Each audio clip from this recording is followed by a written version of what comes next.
Bonjour à tous, j'espère que vous allez bien. Je vous retrouve aujourd'hui pour un tuto carterie. Voilà, ça faisait longtemps que je vous n'avais plus proposé de tuto et puis quand j'ai vu les nouveaux tampons de la collection de chez Denim, vraiment, voilà, je me suis dit pourquoi pas. Quand je vous avais présenté mon unboxing, je vous avais justement dit que j'avais eu un gros coup de cœur pour ces maisonnettes. Et voilà, parce que j'avais tout de suite dans l'esprit de faire un petit village de Noël. Et donc, c'est chose faite du coup avec cette carte. Donc là, je suis partie sur un format qui est un petit peu allongé. Voilà, il fait beaucoup plus que 10 par 15. Je vous remettrai, si vous le souhaitez, le format que j'ai utilisé dans la barre de description. Donc là, voilà, je voulais partir sur un format assez grand pour que voilà, je puisse avoir de la place pour travailler ces petites maisonnettes. Et je voulais me faire comme une petite ambiance de boule de Noël. Donc avoir une petite sorte de sphère enneigée avec des flocons et puis du coup le petit village qui est au milieu de la neige. Donc ça, c'était vraiment mon idée de départ. Du coup, ce que j'ai fait, c'est qu'à l'aide d'un compas, en fait, je suis venue, comment dire, tracer un demi-cercle. Donc à partir du centre de ma carte.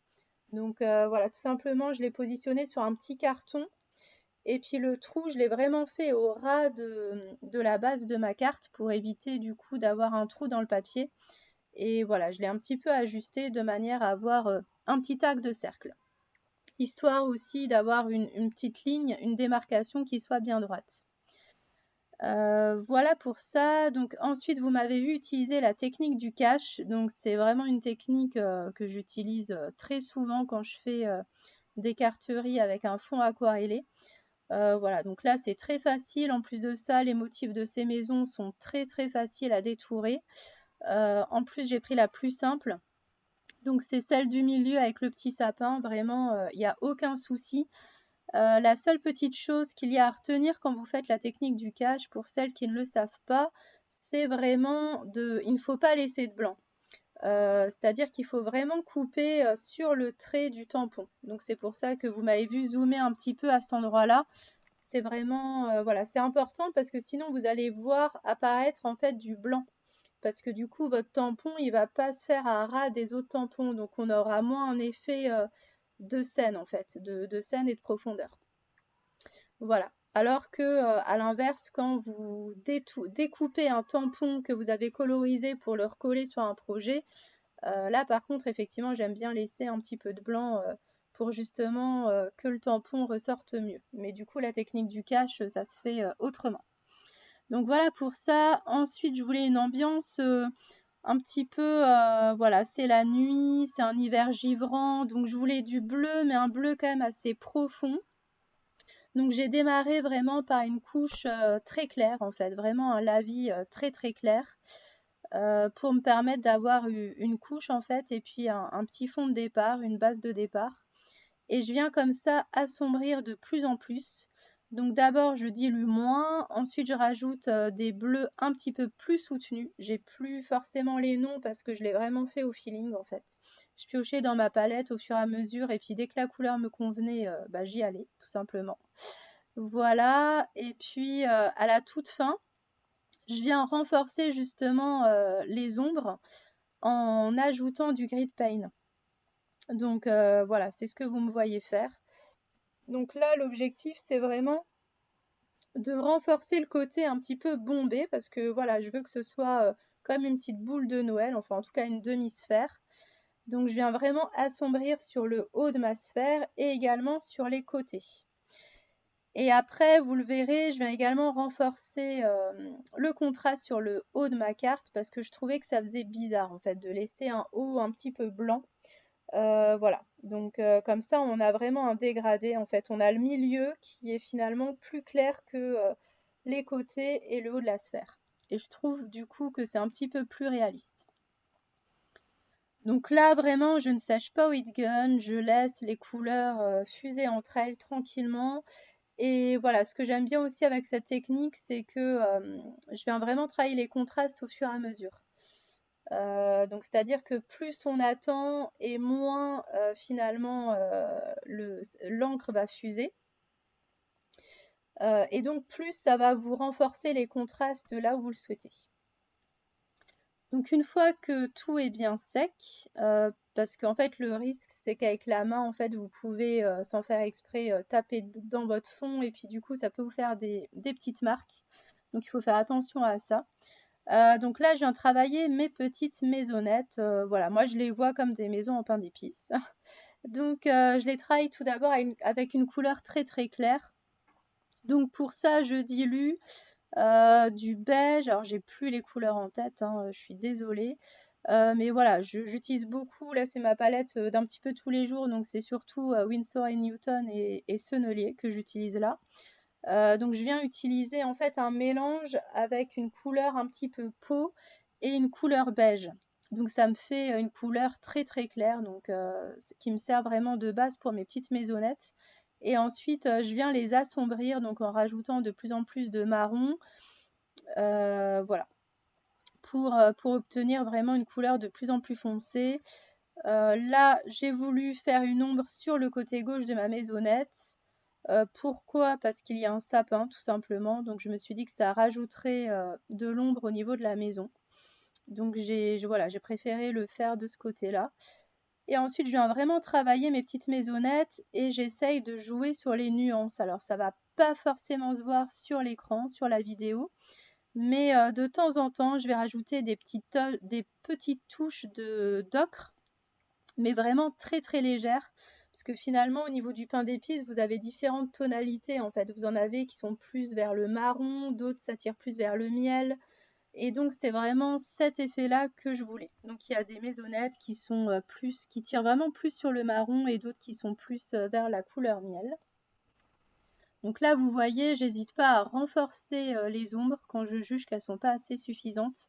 Et là, donc, on voit vraiment mieux l'ombrage, tout simplement parce que l'aquarelle a eu le temps d'un petit peu sécher, mais pas trop non plus, ce qui me permet finalement d'ajouter du contraste. Voilà. Donc là, voilà, je continue mon travail sur les petites maisonnettes. Ce qui est bien, c'est que je suis pas obligée d'attendre qu'elles sèchent pour travailler les suivantes parce qu'il y a le toit qui les sépare. Donc là, j'ajuste un petit peu, j'hésite pas. Donc je travaille sur un papier 100% coton, la marque Centenaire. Je ne l'ai pas précisé en début de vidéo, mais quand je fais vraiment un travail à l'aquarelle, en humide sur humide, j'utilise vraiment du papier 100% coton. Je trouve qu'on est vraiment moins limité et les fusions couleurs se font vraiment beaucoup beaucoup mieux que sur un papier en cellulose. Après, les deux sont possibles, mais voilà, je trouve que c'est plus simple en tout cas d'avoir un beau rendu sur un papier en 100% coton quand on fait plusieurs couches en fait successives. Donc voilà, là je continue à travailler mes petites maisonnettes, donc toujours en essayant de rester dans les mêmes teintes, mais d'avoir des petites nuances différentes. Voilà, parce que finalement, quand on regarde un village, les maisons en général, elles sont rarement toutes pareilles. Il y a toujours des petites nuances qui changent, donc c'est ce que j'ai voulu reproduire ici dans cette petite scénette. Donc là, voilà, donc je rajoute les ombres aux bases des maisons parce que du coup, elles sont en arrière-plan. Donc il y a le toit en fait qui fait un système d'ombrage. Et c'est ça qui est vraiment très pratique avec ce tampon, c'est que finalement, ça, ça ajoute en fait du détail à la scénette. On a vraiment l'impression comme ça d'avoir un bel effet de perspective avec la maison au centre qui est vraiment au premier plan, la petite maisonnette qui fait partie du même tampon que celle qui est sur la gauche. Et donc ça nous fait finalement trois plans. Donc on a vraiment cette impression de profondeur. Donc là par contre j'attends vraiment que mes maisons soient sèches pour comment dire, continuer mon petit travail à l'aquarelle. Donc là, je viens travailler les sucres d'orge, donc forcément avec du rouge. Donc pour que ce soit bien soutenu, là, j'hésite pas à ajouter 2 couches, parce que je veux vraiment que ça ressorte bien. Voilà, donc là, je fais les sucres d'orge classiques, hein, finalement, rouge, blanc, rouge, blanc, rouge, blanc. Voilà, j'essaye d'alterner un petit peu là aussi entre les différents sucres d'orge. Donc tantôt la fin se finit en rouge, tantôt la fin se finit en blanc. Voilà, ça permet d'avoir des petites différences. Et donc voilà, donc je continue mon petit travail à l'aquarelle tranquillement. Je vous ai pas tout filmé la colorisation parce que ça prend vraiment beaucoup de temps. Mais voilà, comme ça vous laisse quand même un bel aperçu de la mise en couleur. Donc là aussi au niveau du rouge, parfois je rajoutais un tout petit peu de brun pour comment dire l'accentuer un petit peu plus. Et parfois j'ajoutais un petit peu du rose de manière à avoir des couleurs de rouge un petit peu différentes. Mais alors quand je dis rose, hein, c'est vraiment par toutes petites touches, hein, parce que je voulais vraiment que la couleur dominante soit du rouge. Donc là maintenant je viens travailler mon sapin. Donc pareil, je commence par une couche très claire et ensuite vous verrez, je vais vraiment utiliser une couleur beaucoup moins diluée pour créer comme ça des petites ombres. Donc si jamais j'ai un petit peu trop d'eau dans le pinceau, j'hésite pas à le mettre en fait sur un essuie-tout ou un petit torchon pour justement éponger le surplus. Parce que voilà, il faut vraiment éviter qu'il y ait trop d'eau, surtout quand on veut faire des ombres. Sinon, ça a tendance à trop se diffuser et à pas rester sur les zones que l'on veut assombrir, tout simplement. Ensuite, je viens continuer à décorer mes petites maisonnettes avec des touches de rouge, donc tout simplement pour rappeler le rouge qu'il y a sur les cannes à sucre. Et puis voilà, le rouge en général, ça rappelle bien l'esprit de Noël. Hors caméra, j'ai poursuivi du coup le travail de colorisation. Donc pour le toit, je suis partie directement avec du grit paint, donc très dilué au départ et ensuite je l'ai vraiment pris quasiment pur pour me créer les ombres en fait aux extrémités du toit. Et une fois que tout est bien sec, et j'insiste vraiment une fois que tout est bien sec, parce que là vous voyez avec le pinceau, je me rapproche vraiment très près des motifs. Donc là, je viens appliquer alors c'est une aquarelle artisanale qui est bleue très pâle et qui est assez crémeuse. Et voilà, du coup, je voulais pas avoir une zone blanche pure. Je voulais vraiment qu'il y ait des petits reflets parce que finalement, quand on est dans la neige, elle est rarement blanc immaculé. Il y a toujours des petites nuances, des petits reflets, etc. Donc là, je voulais vraiment apporter des petits reflets bleutés. C'est vraiment comme ça ce que je voulais faire. Et puis là, vous me voyez davantage renforcer le côté dôme donc, de ma demi-sphère. Donc là, je viens directement avec du grit paint. Et donc, au fur et à mesure, si jamais j'ai un petit peu trop de... Vous voyez, là, ça diffuse vraiment.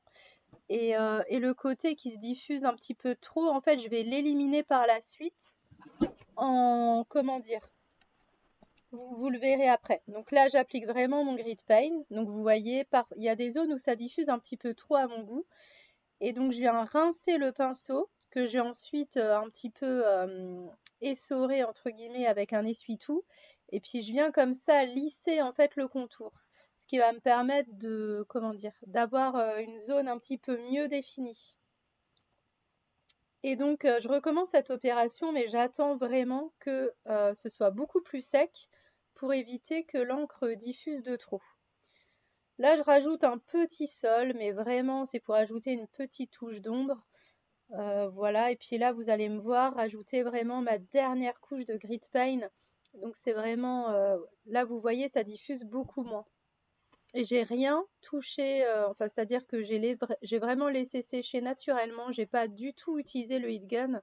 Et donc là, on peut vraiment voir la différence par rapport à l'étape précédente. Donc voilà, c'est toujours comme ça que je procède. Donc d'abord, j'utilise vraiment de l'eau claire, ensuite une fine couche pour que ça diffuse légèrement, et ensuite une dernière couche. Et là, je vous montre la carte terminée. Donc il y a des petites paillettes, je ne sais pas si vous le verrez dans les couleurs du fond que j'ai utilisé. J'ai utilisé une aquarelle pailletée vers la fin. Et puis j'ai également ajouté des petites gouttes de Posca, toujours pour rappeler l'effet neige. Et puis je trouvais que ma petite boule était un petit peu trop calme, donc j'ai fait des petites éclaboussures avec de l'aquarelle dorée. Donc ce sont les Gansai Tangi, si je dis pas de bêtises. Et donc voilà la petite carte terminée. Bien, j'espère que ce petit tuto vous aura plu. N'hésitez pas à mettre un petit pouce si jamais ça vous a plu tout simplement et n'hésitez pas à me dire également ce que vous en pensez en commentaire, je serai ravie de vous lire. Je vous souhaite à tous une très bonne journée et je vous dis à très bientôt. Bye bye.